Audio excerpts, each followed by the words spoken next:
आज ये हमारा 11वां जिला है पूरे प्रदेश में। सभी हमारे 19 सहकारी बैंक की दृष्टि से ज़िले बनते हैं और 3 जिलों का अभी उनका अलग नहीं बना है। ये हमारा 11वां जिला है और इसमें टैक्स सशक्तिकरण से किसान की समृद्धि ये कार्यक्रम था।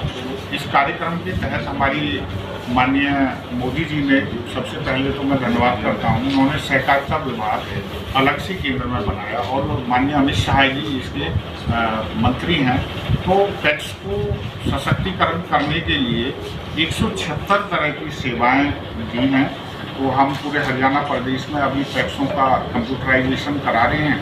उसके अलावा मल्टीपर्पज़ उसमें टैक्सों का जो इसका जो सारे बाईलॉज रूल्स को चेंज किया है और जैसे CSC सेंटर सभी हमारी टैक्सों में खुलेंगे। उसके अलावा पेट्रोल पंप, डीजल पंप के लिए सरकार उनको देना चाहती है। 27 तारीख लास्ट डेट है, 27 नंबर वो अप्लाई कर सकते हैं। और कोई कोल्ड स्टोरेज बनाना चाहे, कोई गोडाउन जो है टैक्सों में लगभग बनाने के लिए हम उनको प्रेरित कर रहे हैं। टैक्स मतलब आप पैसे की लेन देन और खाद बीज के अलावा और दूसरे काम भी करेगी, जिससे हमारे किसान को, हमारे सदस्यों को ज़्यादा से ज़्यादा लाभ मिले। उस कार्यक्रम को लेकर हम पूरा हरियाणा का जो है ये प्रोग्राम रखा है हमने और आज झज्जर जिला हमने भी।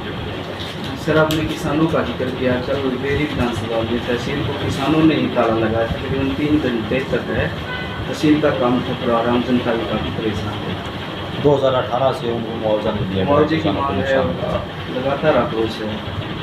देखिए, वैसे तो मुआवजे की जहाँ तक बात है कि मुआवजा सरकार ने बिल्कुल समय पर दिया और पूरा दिया है, लेकिन कोई ना कोई टेक्निकल हिचरई हो गया। मुझे तो इसके बारे में पूरे तथ्यों का पता नहीं है कि वो इसलिए क्या रहा है, लेकिन सरकार ने कभी मुआवजा रोका नहीं। देखिए, पूर्ववर्ती सरकारों का आप देखेंगे 5 रुपये 10 रुपये का चेक दिला देते थे, लेकिन हमारा मिनिमम मुआवजा भी 12,000 रुपये है, जिसको आप बढ़ा करके 15,000 किया है। और सभी जगह मुआवजे का काम अभी जैसे जो बहुत ज़्यादा बारिश रही है उसका मुआवजे का काम भी शुरू हो चुका है बहुत जल्दी।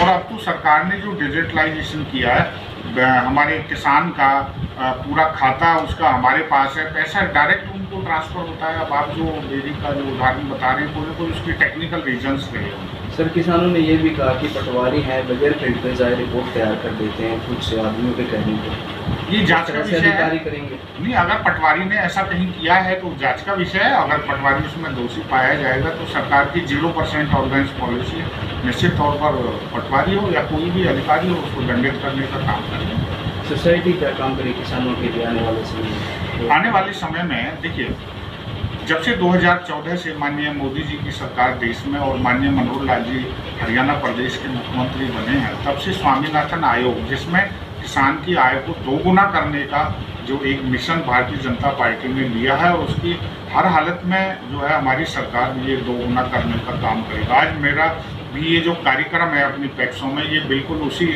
तरफ है। टैक्स सशक्तिकरण से किसान की समृद्धि। अगर हमारे टैक्स का ताकतवर होते हैं, काम करते हैं, तो निश्चित तौर से उसका लाभ जो है वो किसान को ही मिलने वाला है। अभी हम किसान को खाद बीज डेयरी का काम कर रहे हैं, अब हम किसान को और सुविधाएं देंगे। किसान दूध का काम बढ़ा सकता है। हमारे JLG की मार्फत मेरे झज्जर ज़िले में हमारी चेयरपर्सन नीलम अहलावत मेरे साथ बैठी हैं, हमारे GM संजय हुड्डा जी मेरे साथ हैं, मेरी पार्टी के लोग संजय अपने सुरेश चौधरी हैं और हमारी पार्टी के वरिष्ठ लोग हैं, पीयूष मेहता हैं। ये सारे हमारे रोहतक के चेयरमैन मेरे साथ आए हुए हैं। ये हम सब लोग इसी बात के लिए लगे हुए हैं कि ज़्यादा से ज़्यादा जो है हमारी टैक्स काम करें, और अगर टैक्स काम करेंगे तो किसान समृद्ध होगा। दूध का काम। दूसरा, डाइवर्सिफिकेशन ऑफ क्रॉप्स। माननीय मुख्यमंत्री जी ने, क्योंकि लगभग हमारे 12 जिले डार्क जोन में हैं और लगभग ये क्षेत्र भी उसी में से एक है, उसमें जो पानी की खपत कम हो, केवल हम धान और गेहूं के पीछे ना रहें, सब्जियों का काम बढ़ाएं, दूध का काम बढ़ाएं और हम बाकी फसलें जो मोटी फसलें वो भी बोएं। तो निश्चित तौर मछलियों का काम है। हमारा झज्जर का क्षेत्र तो मछलियों के विषय में माननीय ओम प्रकाश धनखड़ जी जब कृषि मंत्री थे, उन्होंने विशेष योजना बनाई थी, उस पर सरकार काम कर रही है। कि जहाँ पानी भरा रहता है उसको किसी तरह मछलियों के तालाबों में कन्वर्ट कर दिया जाए और उसको उसका लाभ किसान को मिल सके, क्योंकि वहाँ एक ही फसल होती है। इसलिए किसान कैसे समृद्ध हो, उसको हम क्या क्या दे पाएँ, ये सब कुछ जो है हमारी सरकार इसके लिए काम कर रही है। उसी जज्जल के में लिए रंगीन मछली की हैचरी बनने जा रही थी, ओम प्रकाश धनखड़ जी प्रोजेक्ट लेके आए थे, लेकिन वो करनाल चला गया है यहाँ से। क्योंकि यहाँ का जो है ना, मैं इस प्रोजेक्ट से जुड़ा हूँ। मैं राष्ट्रीय मत्स्यजीवी सहकारी संघ में मैं अभी भी वाइस चेयरमैन हूँ, मैं उसमें डायरेक्टर रहा हूँ। माननीय धनखड़ जी ने बहुत अच्छी एक स्कीम जो है इसके लिए लाए थे और उस पर अलग से काम चल रहा है। जो हैचरी की स्कीम है, क्योंकि वहाँ पर आपको शायद ध्यान होगा, वहाँ पर सुल्तान सिंह नाम का एक आदमी जो है बहुत बड़ा काम कर रहे हैं। वो राष्ट्रपति अवार्डी भी है, उनको राष्ट्रपति अवार्डी हैं। उसके अलावा जो करनाल का क्षेत्र है वहाँ पर पानी बहुत ज़्यादा है। हमें यहाँ पर एक समस्या आई थी कि जो ये पानी है वो मछलियों के लिए अनुकूल तो है, पर उसकी बहुतायतता नहीं है, वो पूरे टाइम सालों उतना बना रहे।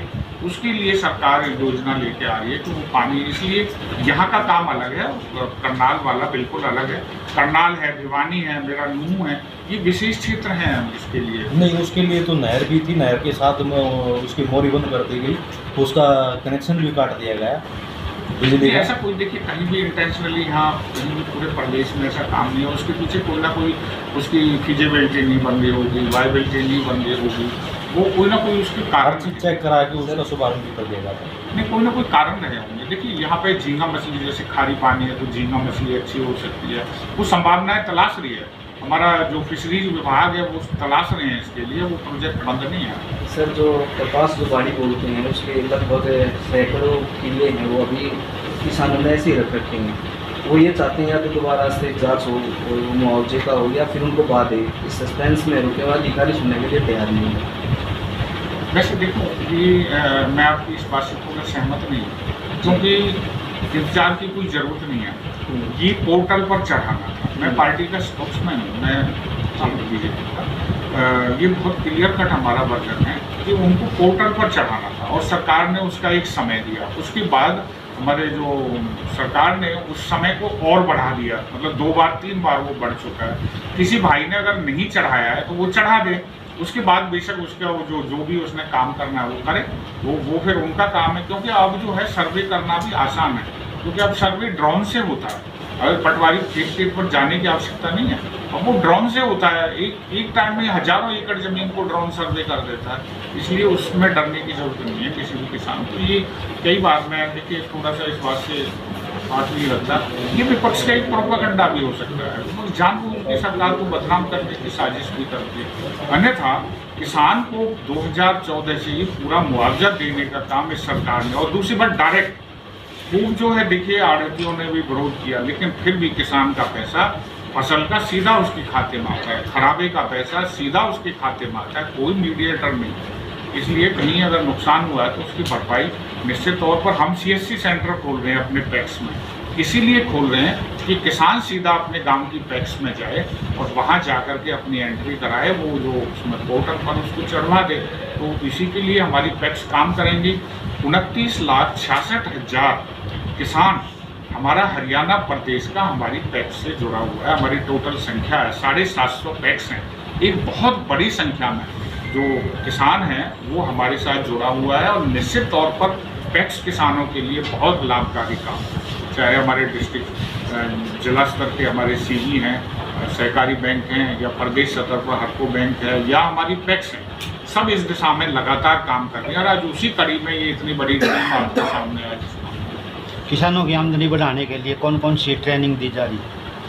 ट्रेनिंग देखिए, हमारी हरको फेड है, कोऑपरेटिव की संस्था है, वो लगातार किसानों को अलग अलग क्षेत्रों पर, चाहे जैसे भी किसान अपने दूध के ऊपर उनका अलग सेमिनार चलता है, फिशरीज पर अलग चलता है, कोऑपरेटिव कैसे बनाएंगे उस पर अलग चलता है, अलग अलग क्षेत्रों में हम दे रहे हैं। और आज एक सुझाव आया था, हमारे जोगिंदर एलाव जी ने यहाँ दिया था कि इस ट्रेनिंग प्रोग्राम को बढ़ाएं। तो आज मैं झज्जर ज़िले में हमारे यहाँ दूध का काम बहुत अच्छा है, मैं यहाँ देखता हूँ, और यहाँ पर सब्जियों का काम बहुत अच्छा है। हम अपने किसान को इस तरफ बढ़ाएंगे तो उसके लिए ट्रेनिंग प्रोग्राम भी अपने कर्मचारियों को कर देंगे और उसके अलावा हम अपने जो किसान हैं उनको भी प्रशिक्षित करने का काम करेंगे। ज़्यादा से ज़्यादा किसानों को लाभ पहुँचे, इसके लिए बैंक की तरफ से कौन सी योजनाएं लेके आए? देखिए, सबसे पहले मैंने कहा है JLG, एक 50,000 की किसान अपने घर की महिला के नाम से JLG में 50,000 रुपये तुरंत ले सकता है। ये तो हमारी बैंक की स्कीम है। 1500 महिलाओं को 6 करोड़ रुपए हमारे जो है झज्जर कोऑपरेटिव बैंक में दिया। मेरी बहन नीलम अहलावत ने कई कार्यक्रम यहाँ किए हैं, उनमें मेरा स्वयं का जाना हुआ, हमारे प्रदेश के माननीय अध्यक्ष श्री ओम प्रकाश धनखड़ जी का जाना हुआ, हमारे मुख्यमंत्री जी ने भी खुद इस बात को सराहा कि JLG हमारा बैंक की एक बेहतरीन स्कीम है और काम कर रही है। ठीक है।